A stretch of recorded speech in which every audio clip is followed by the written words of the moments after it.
Oi, gente, vamos lá para nossa segunda aula, né? Agora com a competência 2, tá? Então, aula 2, competência 2. A competência 2, ela já está trazendo para a gente geopolítica, ela está trazendo relações internacionais, relações entre nações, relações entre países, tá? Então, ela é uma competência muito mais voltada para a geografia, mas a história arranha ali, principalmente com algumas questões específicas entre Brasil e Inglaterra, né?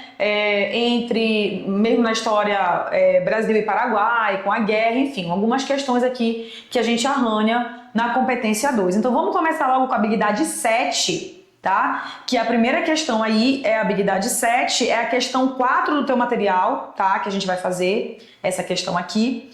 E a habilidade 7, ela pede que você identifique os significados históricos, geográficos das relações de poder entre as nações. Então aí no teu material é a questão 4 da segunda aula, e aí a gente tem, vamos ler o texto base. A Lei Aberdeen, aprovada pelo Parlamento Britânico em 1845, atenção, a Lei Aberdeen, ela foi aprovada pelo Parlamento Britânico, ela não é uma lei brasileira, ela é uma lei inglesa, tá? Autorizava a Marinha Inglesa a aprisionar navios negreiros que transportassem escravizados para o Brasil.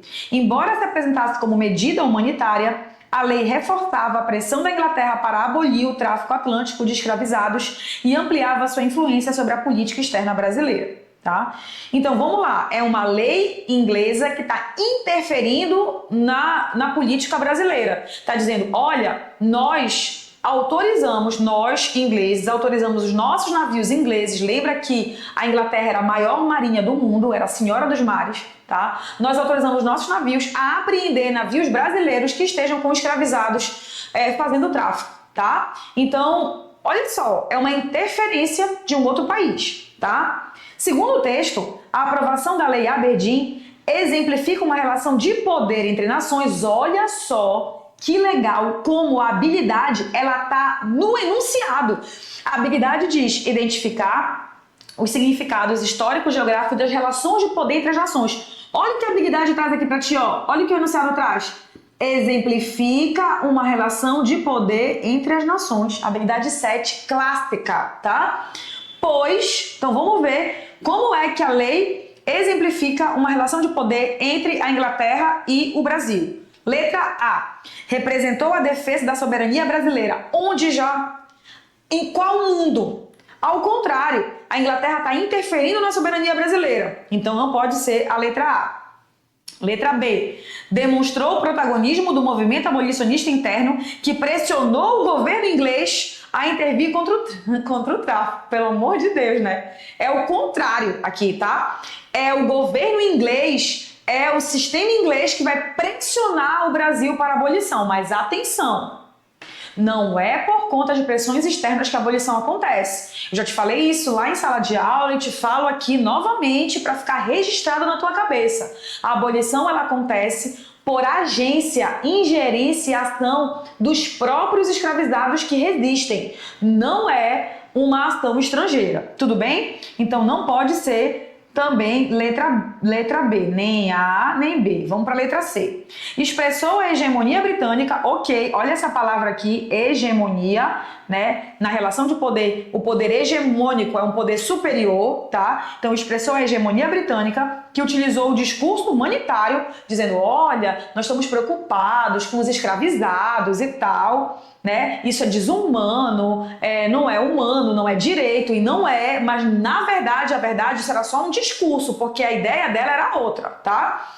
Para fortalecer seus interesses econômicos e diplomáticos no Atlântico. Perfeito, questão certa. Mas e que interesses econômicos eram esses? Simples, presta atenção. Inglaterra, maior país capitalista. Primeiro país que faz sua revolução industrial. A revolução industrial é fazer fábricas. Nas fábricas você faz produtos para vender. Você tem uma mão de obra gigantesca no Brasil, milhares e milhares de pessoas trabalhando, mas adivinha, elas não recebem um único centavo por esse trabalho, porque elas são o quê? Escravizados. É interesse da Inglaterra continuar com a escravidão no Brasil? Não. Então ela tem interesses econômicos, não são interesses humanitários. Letra C, portanto, perfeita aí, tá? Letra D, garantiu o fim imediato da escravidão no Brasil. A escravidão no Brasil só vai acabar em 1888. A lei, olha aqui, tá? Ela é de 1845. Ainda vai ter muita água rolando debaixo dessa ponte aí. E na letra E, portanto, a D está errada. Na letra E, ampliou a integração comercial sul-americana, permitir que as nações do continente regulassem coletivamente o tráfico de escravizados. Isso aqui, gente, é viagem pesada na maionese, porque quem está controlando o tráfico, ou seja, impondo o fim do tráfico, é a Marinha Britânica. E não tem nada aqui de relação comercial sul-americana. Então, a quarta questão, que é a habilidade 7, gabarito letra C. Tudo bem? Vamos para a próxima. Deixa eu só olhar qual é a próxima no teu material. Ela é a questão 6 do teu material, tá? É linda essa questão porque ela tá trabalhando com um cara que a gente adora odiar. Vargas, Estado Novo. Vamos lembrar rapidinho aqui. Getúlio Dornelles Vargas, vai ser presidente do Brasil de 1930 até 1945. A gente chama Era Vargas. Essa Era Vargas ela é dividida em 3 momentos. De 1930 a 1934 é o governo provisório do Vargas. De 34 a 37 é o governo constitucional de Vargas. E de 37 a 45 é o período ditatorial, é o Estado Novo varguista. Marílio Vargas volta de novo? Volta, gente. O Vargas sai, o Dutra assume e depois o Vargas volta democraticamente nos braços do povo com o movimento querenista. Tá? Lá em 51 e vai ficar até 54, quando ele atenta contra a própria vida e sai da vida para entrar para a história. Então, essa é o período Vargas. Essa questão especificamente está falando de Estado Novo varguista. Então, vamos lá. O Estado Novo consolidou uma prática de centralização. Vamos marcar aqui as palavras-chave. Centralização administrativa, em que o conhecimento detalhado do território nacional desempenhava papel fundamental. Conhecer para conquistar, conhecer para dominar, né? Então, a prática de centralização do Estado Novo tinha como prerrogativa o conhecimento detalhado do território. Nesse contexto, a criação do Instituto Brasileiro de Geografia e Estatística, IBGE, em 36, serviu não apenas para sistematizar dados sobre a população e a economia, mas também para ampliar o controle do governo sobre as diferentes regiões do país, reforçando o projeto de integração nacional conduzida pelo regime, tá? Então, a gente tem ali a sua questão 6, vamos ver o enunciado. A criação do IBGE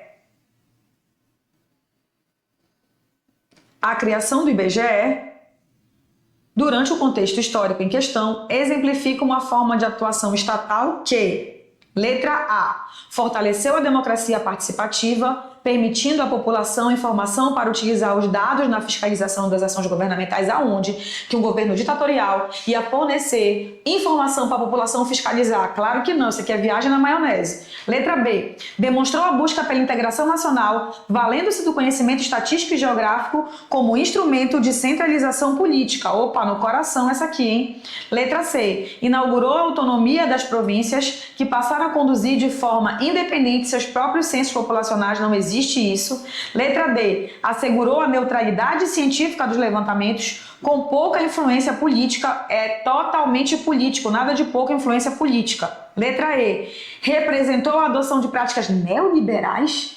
Que coisa anacrônica isso, gente. Neoliberalismo a gente só vai ter com o Collor em 1990, aquele que roubou nossas poupanças. Não tem nada de neoliberal aqui, tá? Portanto, letra B é a alternativa correta, ok? Vamos para a próxima questão, próximo item, que fala no Brasil do século XIX. Deixa eu só ver aqui no Brasil do século XIX. Aqui é a 8ª questão do teu material, tá? No Brasil do século XIX, o modelo político adotado após a independência, pós-independência, independência, portanto, em 1822, não significou a adoção de um federalismo pleno. Marília, para que eu não sei o que é federalismo. Atenção, federalismo é diferente de unitarismo. Unitarismo é um governo centralizado. Federalismo há mais autonomia para o que hoje a gente chama de estados e na época do Império eram províncias. Lembra de que a tia Marília já te falou isso. Olha só. Na época da colônia, a gente chamava o que hoje é o Pará de capitania. Na época do Império, a gente chamava o que hoje é o Pará de província.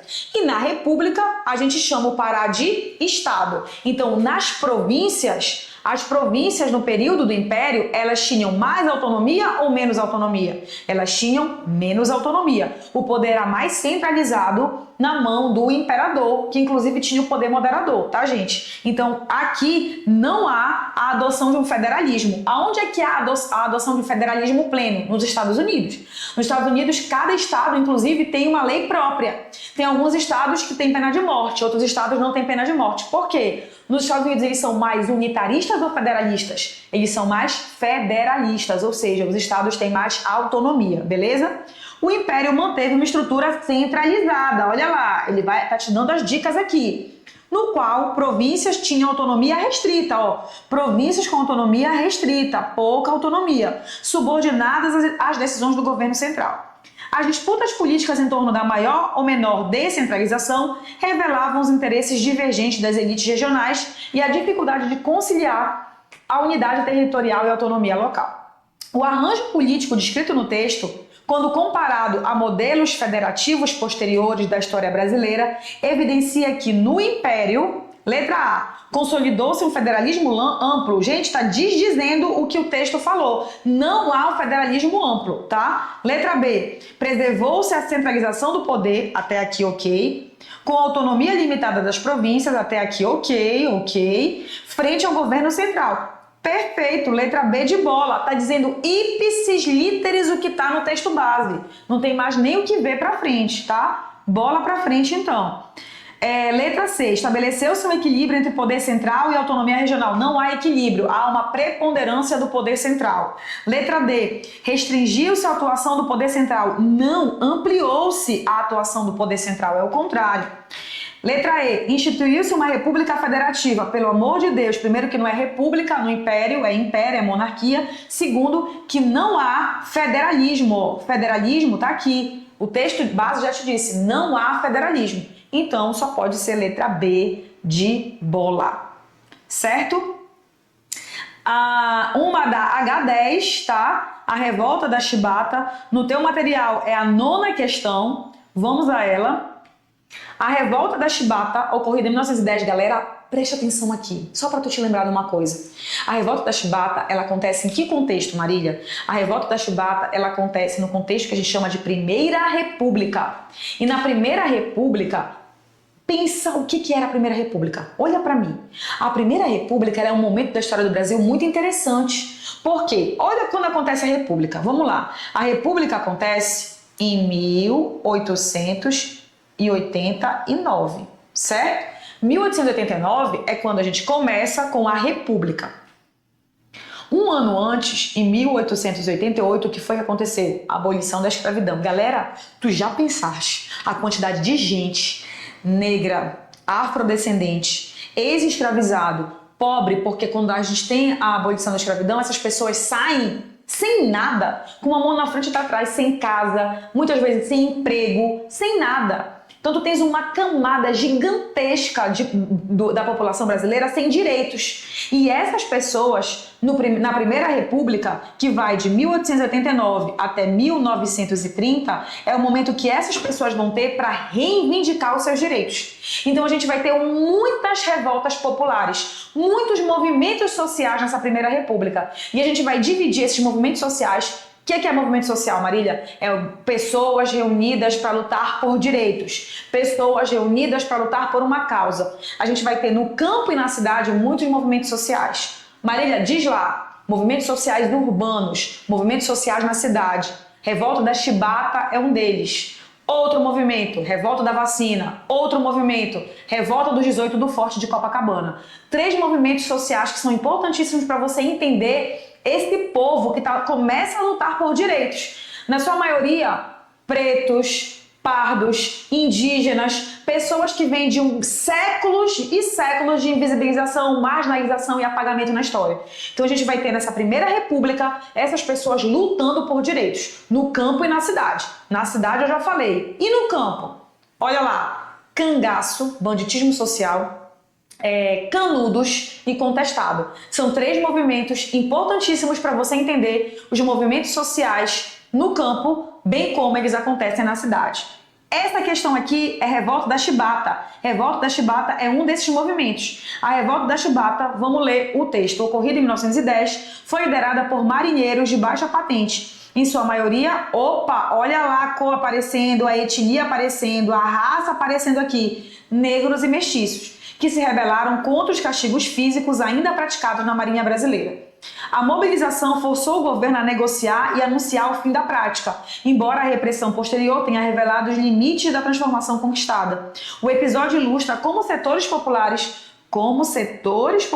puderam se organizar coletivamente para questionar estruturas autoritárias herdadas do período escravista. Galera, 1910 tinha o quê? Pouquíssimos anos que a abolição da escravidão tinha acontecido. E na Marinha, pardos ainda recebiam castigos físicos. Por isso o nome virou Revolta da Chibata, porque eles se revoltaram contra a chibata, contra os castigos físicos e as péssimas condições de trabalho, porque eles já eram livres. Eles estavam dizendo, ei, hello, a escravidão já passou, eu não sou mais escravizado, eu mereço respeito. Então todos esses movimentos são para posicionar essa camada da população invisibilizada, excluída por séculos e séculos de apagamento e escravidão, começar a posicionar essas pessoas para lutar pelos seus direitos, tá? O movimento descrito no texto evidencia que a ação coletiva dos marinheiros, letra A, assegurou de forma permanente igualdade racial na Marinha. Aonde, gente? Olha só, não há uma igualdade imediata, tá? Letra B, representou insurreição anacrônica. Anacrônica é fora do seu tempo, desconectado das lutas sociais e políticas do início da República. Muito pelo contrário, ao mesmo tempo está acontecendo a revolta da vacina, a revolta da chibata. Eu te falei 6 movimentos aqui, então não é anacrônico, não está descolado. Tem vários outros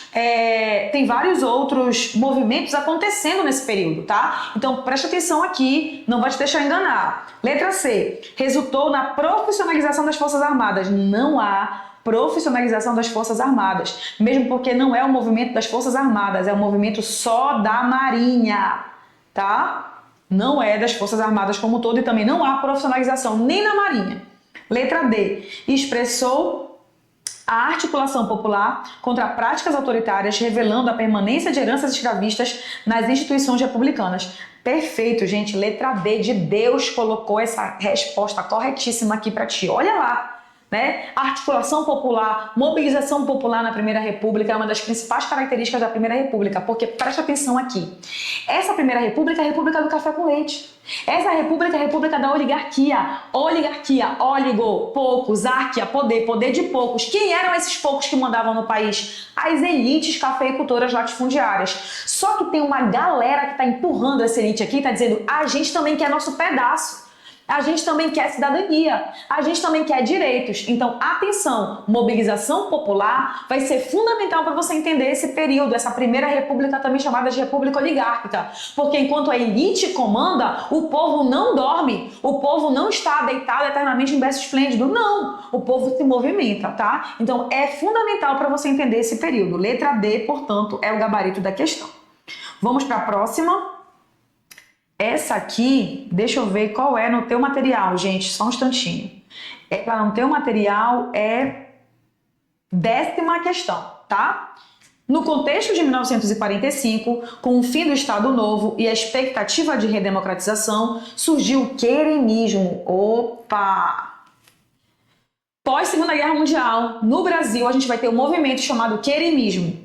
O que é o queremismo? O texto base te diz, movimento que mobilizou setores populares em defesa da permanência de Getúlio Vargas no poder sob o lema Queremos Getúlio.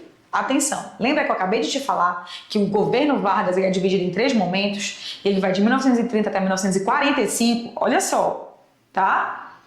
Quando está acabando o governo Vargas, a ditadura do Vargas, que é o Estado Novo, a gente vai ter uma camada gigantesca da população que vai querer que o Vargas continue, mesmo como ditador.